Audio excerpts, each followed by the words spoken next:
Next food. Food ఫ్యూచర్లో environment పాడవడం వల్ల plants ఉండకపోతే ఒక చిన్న టాబ్లెట్ లేదంటే ఒక షార్ట్ లిక్విడ్ తాగితే ఆకలి తీరిపోతుంది.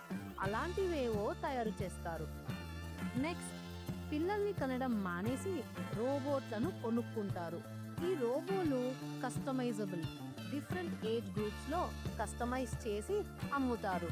ఎందుకంటే ప్రెజెంట్ జనరేషన్లో పేరెంట్స్ వారి పిల్లలను ఒక మిషన్లా, రోబోలా ఉండాలి అని ఆల్రెడీ ఎక్స్పెక్ట్ చేస్తున్నారు.